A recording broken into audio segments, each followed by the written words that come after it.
Hello, notes fine ना? ठीक है।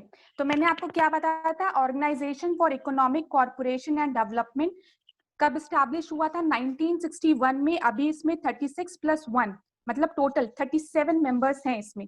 मैंने इतनी चीजें आपको बताई थी। ओईसीडी में मेनली आपकी वो कंट्रीज हैं जो कि हाई इनकम, जिसकी हाई इनकम इकोनॉमी है, ठीक है, ये चीज याद रखिएगा। मेनली डेवलप्ड नेशंस इसमें इंक्लूडेड हैं। इतनी बातें आप सबको पता होगी। इसका एम क्या है? इसका एम क्या है? इसका मेन एम क्या है आपका? To improve the global economy and promote the world trade. To improve the global economy, ठीक है, ग्लोबल इकोनॉमी को प्रमोट करना और ग्लोबल ट्रेड को आपकी डेवलप करना। ये सब चीजें दिमाग में रखिए, याद रहेगा, ठीक है। नहीं याद रहेगा तब भी कोई दिक्कत नहीं है।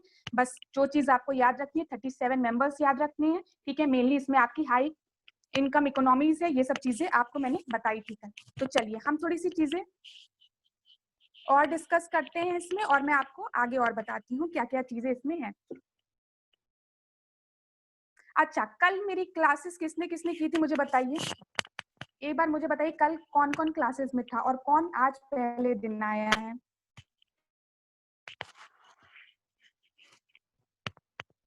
कल किसने किसने क्लासेस की थी और आज पहला दिन किसका है? ओके विघ्नेश। और किसी का आज फर्स्ट डे है? ओके हर्ष। हर्ष आपने मुझे मैसेज किया था अभी थोड़ी देर पहले।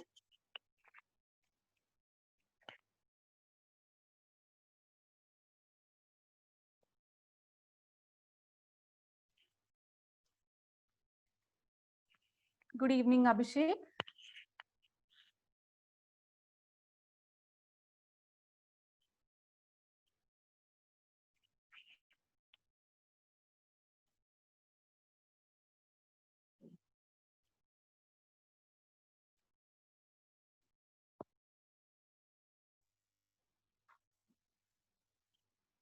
हाँ, तो चलिए, तो कल मैंने आपको बताया था कुछ चीजें, मैंने आपको बताया था कि base erosion and profit sharing के बारे में। क्या? Base erosion and profit sharing के बारे में मैंने आपको बताया था। कल मैंने आपको DTAA के बारे में बताया था, डुअल टैक्सेशन अवॉइडेंस एग्रीमेंट के बारे में कल मैंने आपको बताया था। मैंने कल आपको क्या बताया था? गाफा टैक्स के बारे में बताया था। क्या?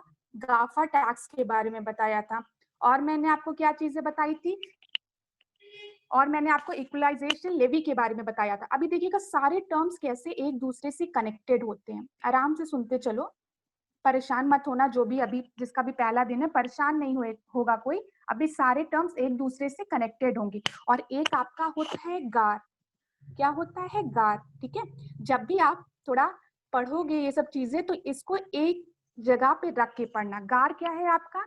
General anti avoidance rule. तो चलो इसको एक जगह रखो। अब देखो सब कैसे एक दूसरे से झट से कनेक्ट होगा। सबसे पहले ये सब चीजें समझने के पहले मैं आप लोगों को एक एग्जाम्पल समझा रही हूँ। समझो दो कंट्री है, ठीक है। एक आपका इंडिया मान लो, ठीक है, एक इंडिया मान लो। इंडिया के साथ यहाँ पे कोई मान लो आयरलैंड है आपका, ठीक है। अब आपको एक चीज पता है कि आपका एक टर्म होता है capital gain tax. Capital gain tax, ठीक है, ध्यान से सुनना। तो कैपिटल गेन टैक्स आपका क्या होता है? Capital gain tax, capital gain tax आपका तब लगता है जैसे आप मानो कि आप यहाँ इंडिया में किसी कोई भी कंपनी ने अपना बिजनेस एस्टैब्लिश किया, ठीक है। जब उसको जो प्रॉफिट हुआ उस पे जो टैक्स आपकी गवर्नमेंट लेगी उसको हम क्या कहते हैं? Capital gain tax. किसी को कोई दिक्कत?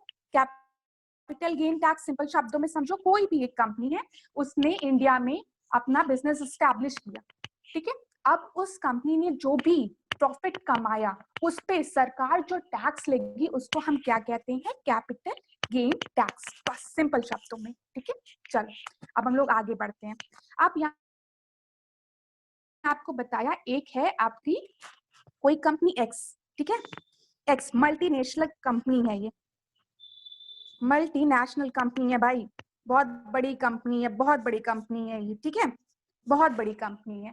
और ये कहाँ से बिलोंग करती है? ये आपकी आयरलैंड से बिलोंग करती है, ठीक है, आयरलैंड से बिलोंग करती है। यहाँ के मिस्टर अंबानी, जो आयरलैंड के अंबानी जी हैं, उन वो क्या चाहते थे? इंडिया में अपनी फैक्ट्री स्टैब्लिश करना। उन्होंने क्या कहा, उन्होंने कहा कि मैं इंडिया में अपनी एक फैक्ट्री स्टैब्लिश कर रहा हूँ भाई। उन्होंने स्टैब्लिश कर ली फैक्ट्री इंडिया में। अब अंबानी जी जो कहाँ के हैं, आयरलैंड के हैं, इन्होंने एक फैक्ट्री, ठीक है, आपकी कहाँ स्टैब्लिश की है, इंडिया में। इंडिया में इन्होंने एक फैक्ट्री स्टैब्लिश कर ली है। अब उस कंडीशन में जब इनको कुछ प्रॉफिट अर्न होगा, इस कंपनी से कुछ प्रॉफिट अर्न होगा, तो भारत सरकार कहेगी भाई प्रॉफिट अर्न हो रहा है तो इंडिया को कोई टैक्स दोगे, मिस्टर अंबानी फ्रॉम आयरलैंड। तो मिस्टर अंबानी जी कहेंगे कि एक्चुअली सर मैं आपको टैक्स देता जरूर, बट आपने ना, इंडिया ने ना आयरलैंड के साथ DTAA साइन करके रखा है, DTAA साइन करके रखा है। तो तुमने कहा कि कैसा DTAA, नहीं समझ में आ रहा है। तो इन्होंने कहा ये है डबल टैक्सेशन अवॉइडेंस एग्रीमेंट। मतलब जो मेरी कंपनी है दो वो इंडिया में स्टैब्लिश हो रही है, लेकिन मेरी पेरेंट कंट्री, मैं बिलोंग कहाँ से करता हूँ, आयरलैंड से, और आयरलैंड क्या है, एक टैक्स हेवन कंट्री है। आयरलैंड क्या है आपकी, एक टैक्स हेवन कंट्री। एक मिनट गाइस,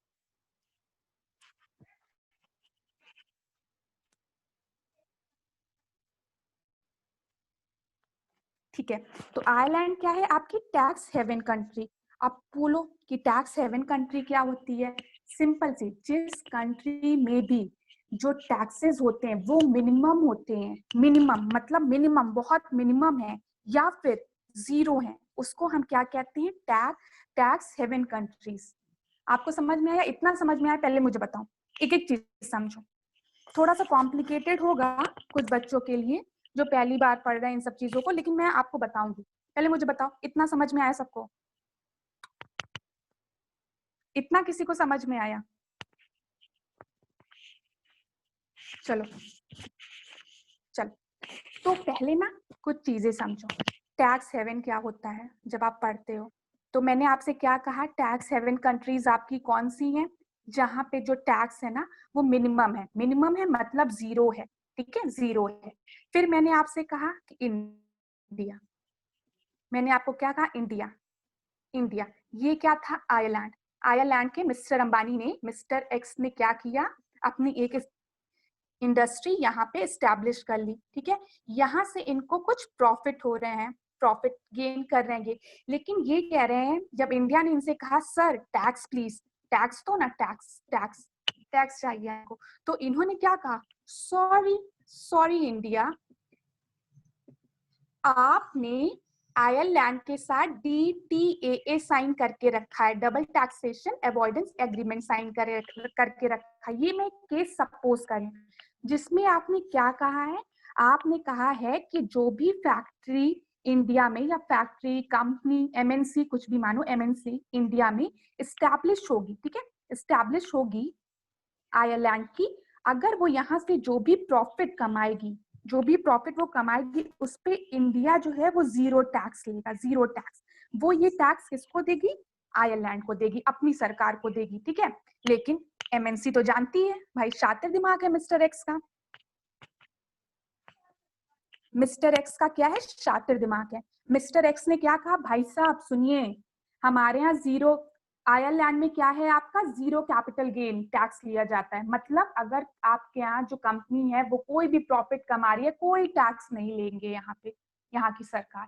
तो इस तरीके से क्या हुआ बताओ, कोई मुझे बताएगा अब क्या हुआ, ये तो प्रॉफिट में आ गया मिस्टर एक्स। समझ में आया किसी को, इतना बताओ, मिस्टर एक्स को प्रॉफिट होगा कि नहीं, उनको इंडिया में भी टैक्स नहीं देना पड़ेगा। क्यों नहीं देना पड़ेगा, क्योंकि इंडिया ने तो DTA साइन करके रखा है आयरलैंड के साथ। और आयरलैंड को क्यों नहीं टैक्स देना पड़ेगा, इसलिए क्योंकि वहां पे कैपिटल गेन टैक्स नाम की कोई भी चीज नहीं है, वहां पे टैक्स जो भी लिया जाता है वो मिनिमम है या तो जीरो है। तो इस कंडीशन में जो मिस्टर एक्स है उनको तो प्रॉफिट हो गया। बताओ प्रॉफिट हुआ कि नहीं, जल्दी बताओ, इतना समझ में आया? एक मिनट एक मिनट, किसी ने कुछ मैसेज किया है, मैं मैसेज देखूं। विघ्नेश ने क्या किया, they can transfer the profit to Ireland too ना। देखिए विघ्नेश, यहाँ पे मैं आपसे क्या कह रही हूँ, जो मिस्टर एक्स हैं वो आयरलैंड के ही हैं, ठीक है। उन्होंने अपनी एक MNC लाके इंडिया में रख दी थी, उनको प्रॉफिट हुआ भाई, प्रॉफिट हुआ। लेकिन अब यहाँ पे ना मिस्टर एक्स ने क्या किया, मिस्टर एक्स ने इंडिया को टैक्सेस ले नहीं दिया, क्योंकि इंडिया ने DTA साइन करके रखा था, कि मतलब कोई जरूरत नहीं है, तुम देना इस्टेब्लिश करो, देना टैक्स तो अपनी पेरेंट कंट्री को देना जहां के तुम बिलोंग करते हो। और जब ये आयरलैंड उतना प्रॉफिट लेके गए तो आयरलैंड में कोई ऐसा कैपिटल गेन सिस्टम नाम का, टैक्स नाम का कोई चीज ही नहीं है, तो ये वहां भी बच गए, यहाँ भी बच गए। कितना समझ में आया? इतना समझ में आया बताओ? चलो अब मेरी बात ध्यान से सुनो। तो देखो गाइस, एक चीज, दो टर्म्स आपके होते हैं। क्या क्या दो टर्म्स होते हैं? एक आपका होता है टैक्स अवॉइडेंस, ठीक है, और एक आपका क्या होता है? Tax evasion. बहुत अच्छी चीज है, समझना, अभी सब समझ में आएगा। टैक्स इवेजन, ठीक है, और एक आपका क्या होता है? Tax avoidance.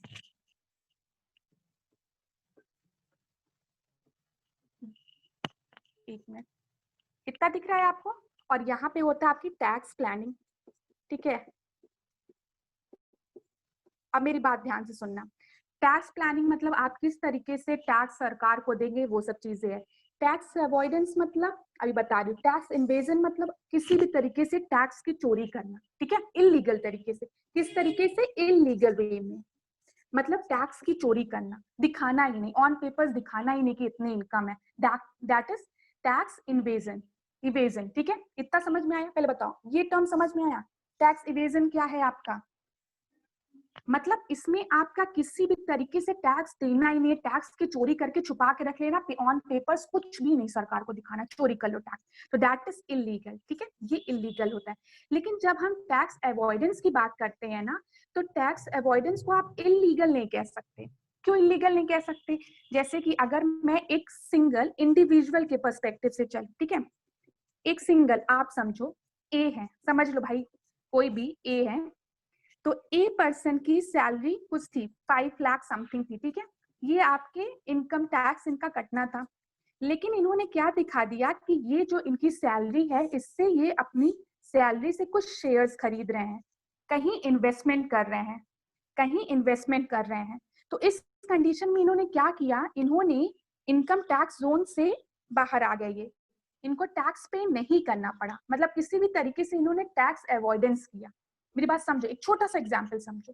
मैंने तुमसे क्या कहा? मिस्टर ए हैं, उनकी सैलरी आपकी टैक्स कटना था उनका, ठीक है, टीडीएस कटना था उनकी सैलरी से, बट उन्होंने कहा कि जो मेरी सैलरी मिलती है वो कई जगह, मतलब क्या होता है, कई जगह मैंने इन्वेस्टमेंट कर दिया है और सब एग्रीकल्चर उसमें कर दिया है, तो उस कंडीशन में ये टैक्स जोन से बाहर आ गए और इनको टैक्स नहीं पे करना पड़ा। तो ये क्या है? टैक्स अवॉइडेंस है, ठीक है, सिंपल सी, टैक्स को अवॉइड करना, किसी भी तरीके से अपने अब टैक्स को अवॉइड करना। लेकिन ये इलीगल प्रोसेस नहीं है इवेजन की तरह।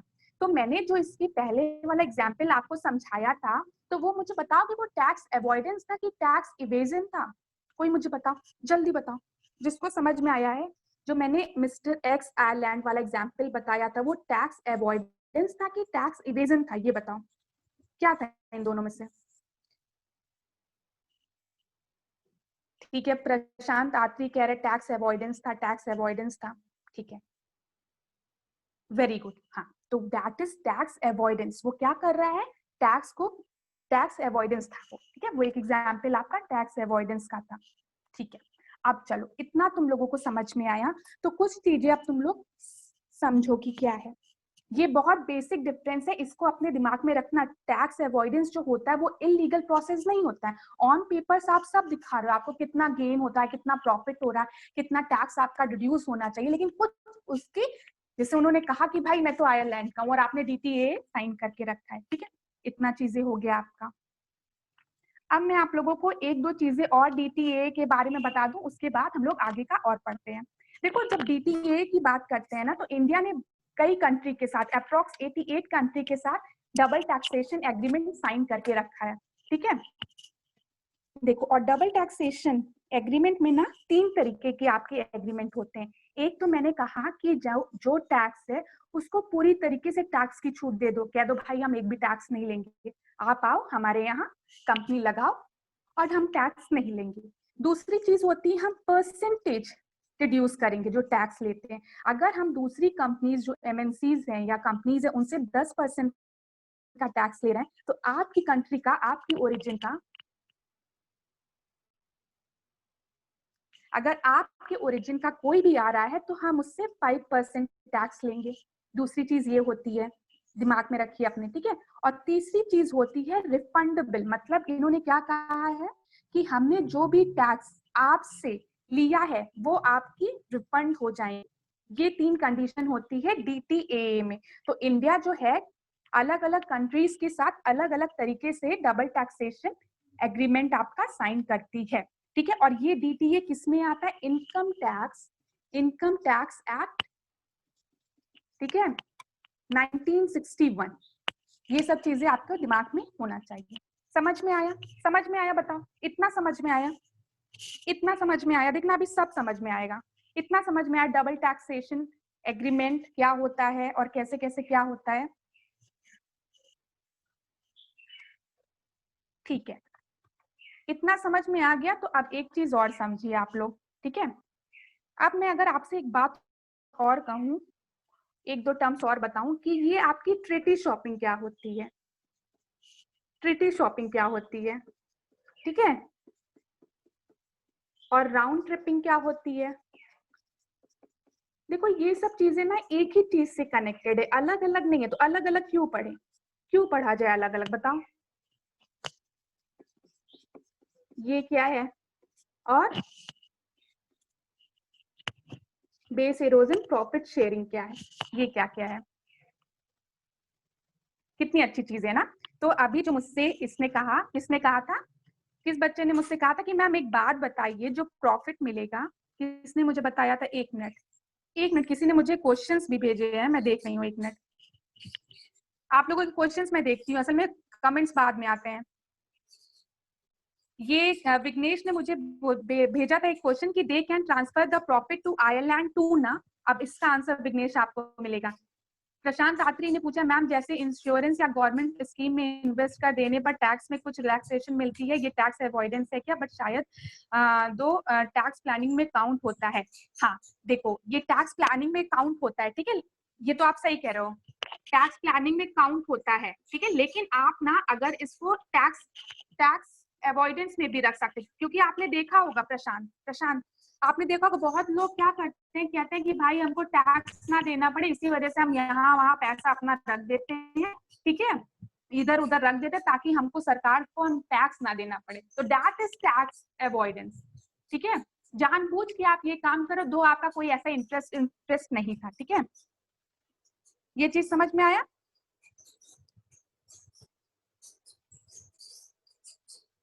Ma'am then what is the difference among these two? देखो, अच्छा मैं बता रही हूँ, देखो एक चीज समझो, मैंने टैक्स अवॉइडेंस में आपसे क्या कहा, मैंने आपसे टैक्स अवॉइडेंस में क्या कहा, टैक्स प्लानिंग क्या है? टैक्स प्लानिंग मैंने आपको 3 चीजें लिखी थी ना। टैक्स प्लानिंग इज कि आप ना जो टैक्स पे कर रहे हो, टैक्स जितना भी है आप उसको क्या कर रहे हो? पे कर रहे हो, ठीक है। किस तरीके से, कितने किस जोन में आप आते हो, ठीक है, और क्या टैक्स आप पे करो, that is included is tax planning. ये कोई इलीगल प्रोसेस तो नहीं है, ये तो एक अच्छी चीज है अगर आप टैक्स अपना प्रॉपरली पे कर रहे हो। भाई सबको टैक्स देना चाहिए। टैक्स अवॉइडेंस मतलब किसी तरीके से क्या आपने टैक्स को अवॉइड किया। प्रशांत मैं आपको ना, अगर आपको और कोई दिक्कत होगी तो मैं भी आपको बता दूंगी, ठीक है, पर्सनल आप मुझे बताइएगा, मैं आपको बता देती हूँ। एक्चुअली मैसेज आ गया कि 10 मिनट में आपका क्लास खत्म हो जाएगा, ठीक है, मैं आपको बता दूंगी। चलो तो एक दो टर्म्स और समझ लो तुम लोग। ट्रिटी शेयरिंग क्या होती है, ठीक है, ये समझो। और क्या समझोगे? टैक्स ट्रिटी आपकी क्या होती है। और दूसरी चीज मैं आपको बताई थी राउंड ट्रिपिंग क्या होती है, ठीक है, राउंड ट्रिपिंग क्या होती है। एक ही चीज से सब कनेक्टेड है। और मैंने आपको क्या बताया, बीईपीएस क्या होता है, ठीक है। तो विघ्नेश ने मुझसे पूछा था कि मैम ये बताओ कि जो मिस्टर एक्स है आयरलैंड का, वो जो प्रॉफिट कमा रहा है तो वो प्रॉफिट क्या वो आयरलैंड को देगा? भाई टैक्स के फॉर्म में नहीं देगा। लेकिन अगर यहाँ का आयरलैंड का कोई मेंबर की ग्रोथ हो रही है, भाई इकोनॉमी बढ़ रही है, तो वहां की जीडीपी में कंट्रीब्यूशन तो होगा ही ना, बताओ, होगा ना। अगर एक इंडिविजुअल की ग्रोथ हो रही है तो उसकी प्रॉफिट कहीं ना कहीं आयरलैंड को तो मिलेगी ना, बताओ, सोचो, मिलेगी ना। भले इंडिया को यहाँ से कुछ नहीं मिल रहा है इस कंडीशन में, ठीक है। तो यही होता है आपका बेस इरोजन प्रॉफिट शेयरिंग। यहाँ क्या हुआ, जो टैक्सेशन था, इंडिया का जो टैक्स था वो तो इरोड हुआ, इंडिया को कोई टैक्स नहीं बेनिफिट हुआ। दो यहाँ पे जो मिस्टर एक्स ने अपनी एमएनसी या इंडस्ट्री जो स्टैब्लिश की है, इंडिया उसको पानी प्रोवाइड कर रहा है, इलेक्ट्रिसिटी प्रोवाइड कर रहा है, सब प्रोवाइड कर रहा है, लेबर सारे सब हो रहा है, लेकिन यहाँ पे डीटीए की वजह से इंडिया को कोई टैक्स नहीं मिल रहा है, सरकार को कोई ज्यादा बेनिफिट नहीं मिल रहा है, और जो भी प्रॉफिट हो रहा है वो किसको मिल रहा है, आयरलैंड को मिल रहा है, जो वहां की ओरिजिन कंट्री है उसको मिल रहा है, पेरेंट कंट्री को मिल रहा है। ठीक है, that is only base erosion. यहाँ पे किसका बेस इरोड हो रहा है, किसका टैक्स इरोड हो रहा है, आपका इंडिया का, और प्रॉफिट शेयरिंग किसको हो रही है, आपकी जो ओरिजिन कंट्री है उनको। इतना समझ में आया, इतना समझ में आया, बताओ, ये बहुत अच्छा एग्जाम्पल था, इतना समझ में आया, बोलो बोलो। चलो अब दूसरी चीज, अब टैक्स ट्रीटी देखो, अब टैक्स ट्रीटी क्या है आपकी वो आप लोग समझिए, ठीक है, या फिर इसको समझने के पहले एक चीज समझो, ट्रीटी शॉपिंग क्या होती है भाई, ट्रीटी शॉपिंग क्या होती है, ठीक है। अब बहुत यहाँ पे तीन कंट्री मानो, ए बी और सी, सी हमारा भारत है, इंडिया, अच्छे से समझ में आता है, इंडिया का नाम लेते हैं, तो सी कौन है, इंडिया है, ठीक है। अब इंडिया ने बी के साथ आपके डीटीएए साइन करके रखा है, ठीक है, डीटीएए साइन करके रखा है, समझ में आ रहा है, और इसने इसके साथ ए के साथ कोई भी डीटीए साइन नहीं करके रखा है, मतलब कोई भी कॉन्ट्रैक्ट नहीं साइन करके रखा है, कोई भी एग्रीमेंट नहीं साइन किया है। अब ए का कोई मिस्टर एक्स कोई एमएनसी स्टैब्लिश करना चाहता है इंडिया में, ठीक है, इंडिया में, लेकिन उसको पता है कि अगर वो इंडिया में डायरेक्ट जाएगा तो इसको इंडिया को टैक्स देना पड़ेगा, जो भी कैपिटल गेन होगा उसको टैक्स देना पड़ेगा। तो इस कंडीशन में वो क्या करेगा, वो अपनी जो ये है, जो अपनी जो एमएनसी है उसका जो पेरेंट ऑफिस है वो बी में कर देगा। ये आपकी टैक्स हेवन कंट्री है, टैक्स हेवन कंट्री, ये कंट्री कोई भी टैक्स नहीं लेती है, मिनिमम टैक्स लेती है। उसको पता है कि अगर हम अपना मेन ऑफिस जो है वो बी में लगा दे जहां पे जीरो टैक्स होता है, तो इसको बी को तो कोई टैक्स देना नहीं पड़ेगा, और पेरेंट ऑफिस यहाँ है, अब इसका सब्सिडरी ऑफिस मतलब इसके छोटे छोटे ऑफिस इंडिया में ले आओ। तो इस कंडीशन में क्या होगा, वो ये कहेगा भाई मैं आपको क्यों टैक्स दूं, दो मैं ए कंट्री से बिलोंग करता हूँ लेकिन मेरा ऑफिस तो बी में है, और बी ने तो आपके साथ डीटीए साइन करके रखा, तो मैं आपको टैक्स क्यों दूं, मैं तो आपको टैक्स नहीं दूंगा, और आपने कहा है ऐसी बात। ये बात समझ में आई, चलिए ये बताओ कितना समझ में आया, कंफ्यूजन हुआ, कंफ्यूजन हुआ कुछ, नहीं नहीं रुद्र आपने क्या किया, अच्छा रुद्र ये आपका क्वेश्चन था, tax planning is different from the tax invasion.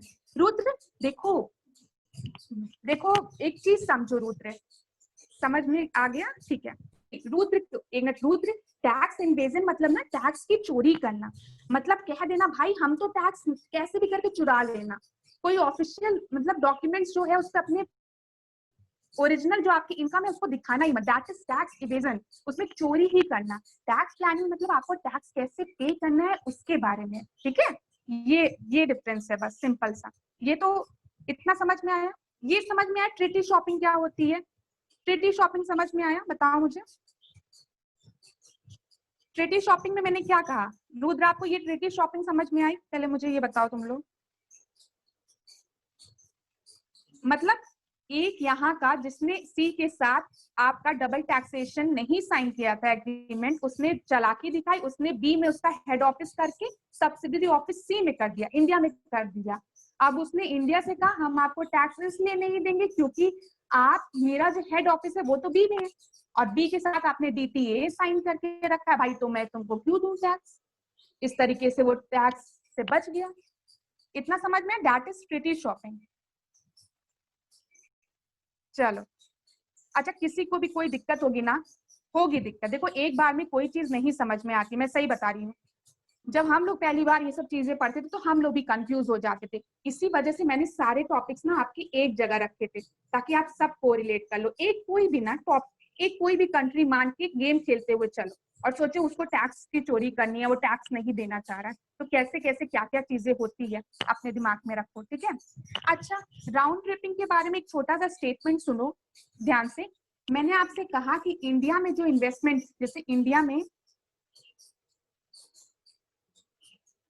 में कोई है, ठीक है, उसने इन्वेस्टमेंट किया, उसको मन है कि वो भी कैसे करके टैक्स चोरी कर ले। तो अब राउंड ट्रिपिंग क्या होती है? तो राउंड ट्रिपिंग एक सिंपल शब्दों में अगर मैं आपसे कहूँ, एकदम सिंपल शब्दों में कि राउंड ट्रिपिंग क्या होती है, तो ऐसे समझो, कोई मिस्टर एक्स है जो कि इंडिया के ही है, ठीक है, मिस्टर एक्स कहाँ के हैं? इंडिया के हैं, ठीक है, इनके पास बहुत पैसा है यार, बहुत इनकम है, लेकिन ये ना टैक्स चोरी करना चाह रहे हैं, इस कंडीशन में ये क्या करेंगे, ये दूसरी कंट्रीज में दिखाएंगे कि यहाँ पे सेल कंपनीज, इनको बोलते हैं सेल कंपनीज एस्टैब्लिश करेंगे। सेल कंपनीज कौन सी कंपनीज होती हैं? जो आपके ऑन पेपर्स होती हैं, लेकिन असली में कुछ नहीं होता, नो एम्प्लॉयमेंट, नो अर्निंग, बस ऑन द पेपर्स होती हैं। समझ रहे हो? कहने के लिए है कंपनी, और लेकिन वो कंपनी नहीं है। समझ में आ रहा है? ऐसी सेल कंपनीज ये स्टैब्लिश कर लेते हैं और यहाँ से ये पैसा इस यहाँ पे ट्रांसफर करते हैं। अब ये जो सेल कंपनीज है वो इनडायरेक्टली डायरेक्टली करके ये पैसा वापस आपके इंडिया में आ जाता है। अब ये आपका व्हाइट मनी कन्वर्ट हो जाता है। मेरी बात समझना, मिस्टर एक्स के पास बहुत ब्लैक मनी, काला धन बहुत है, लेकिन वो क्या चाहते हैं? मुझे टैक्स ज्यादा ना देना पड़े, तो वो चुपके से क्या करते हैं? ऑन पेपर्स कुछ कंपनीज एस्टैब्लिश कर लेते हैं, जिसको कि सेल कंपनीज कहते हैं दूसरी जगह। ठीक है, यहाँ पे तो हो गया भाई, इतना इन्होंने इन्वेस्टमेंट किया, लेकिन यही पैसा वो क्या करते हैं? दूसरी कंपनी के थ्रू फिर वापस अपने अकाउंट में ट्रांसफर करा देते हैं और कहते हैं दैट इज इन्वेस्टमेंट। तो ब्लैक मनी जो था वो व्हाइट मनी में कन्वर्ट हो गया, तो दैट इज राउंड ट्रिपिंग। इसको क्या कहते हैं? राउंड ट्रिपिंग कहते हैं। आपका इतना समझ में आया? एक मिनट, किसने किसने मैसेज किया पहले देखो। ट्रिटी शॉपिंग इज, देखो इलीगल ट्रिटी शॉपिंग है ही नहीं विघ्नेश, लीगल और इलीगल की बात ही नहीं है यहाँ पे। ठीक है, treaty shopping is a problem. ठीक है, ये प्रॉब्लम है ट्रिटी शॉपिंग आपका। ठीक है, ये सही नहीं है, इलीगल ही कहो अगर तुम्हें कहना है अपना। और ट्रिटी शॉपिंग, ये आपके राउंड ट्रिपिंग, ये सब क्या है? ये एक तरीके से ये लोग क्या कर रहे हैं? टैक्स इवेजन ही तो कर रहे हैं। बताओ, टैक्स की। चलो, हाँ, इतना हो गया आपका। इतनी चीजें सबको समझ में आई? इतनी चीजें समझ में आई? इतनी चीजें आप लोगों को समझ में आई? अच्छा, तो एक चीज और अच्छे से समझ लो, फिर मैं कल आपको बताऊंगी। एक आपका होता है इक्वलाइजेशन लेवी, जिसको कि हम गूगल टैक्स भी कहते हैं, गूगल टैक्स पे रहते हैं। ये किसी ने सुना? ये क्या होता है? ये क्या होता है जिसको कि हम गूगल टैक्स कहते हैं?